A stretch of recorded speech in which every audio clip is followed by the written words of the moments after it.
ওই যে দেখেন আমাদের মোটোটা এসে পড়েছে। মন্দিরের প্রসাদ আমার কি যে ভালো লাগে, শুধু আমার কি ভালো লাগে, সবারই ভালো লাগে। সেই মজা, আলাদা একটা স্মেল।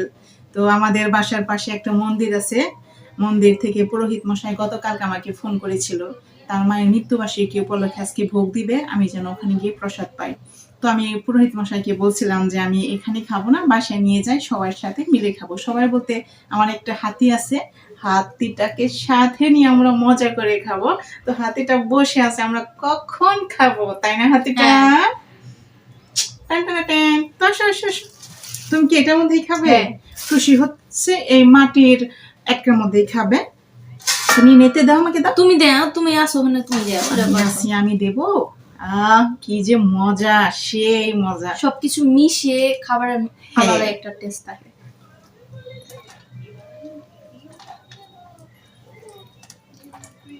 একটু আছে ভোগের প্রসাদ আছে, সবকিছু মিশে গেছে। একটু মুখে নাও, প্রণাম করো, এখান থেকে নাও।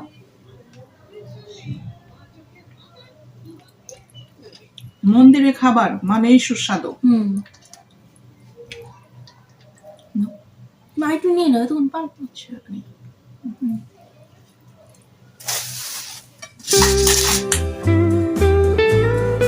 খুশি হচ্ছে যে ওখানে বসে খাচ্ছে, সেই মজা নাই আমার।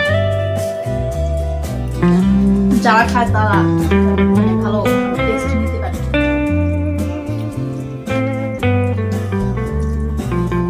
কিভাবে যে রান্না করে, একদম অমৃত অমৃত।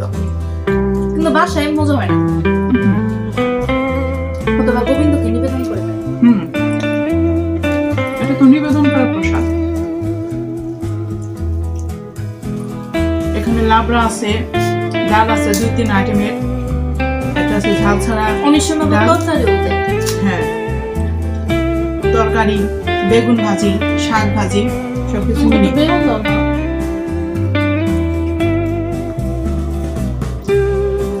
আমাকে একটু ভাজি দাও। কি ভাজি? আলু ভাজি? একটু দেখি। আলু ফুলকপি মিশিয়ে ভাজি, সেই মজা। মাটি মানে এই ধরনের মাটির সঙ্গে মজা লাগে। একটু দেখাও দেখাও বন্ধুদের। অনেক তৃপ্তি করে খাচ্ছি। আমি নিয়ে আসছি প্রসাদ, আপনার হচ্ছে 3টা বাজে, আরো মাত্র আসলো 6টা বাজে। এখন আমরা দুজনে একসাথে বসে খাবো বলে মন্দিরে আমি খেয়ে আসি নাই।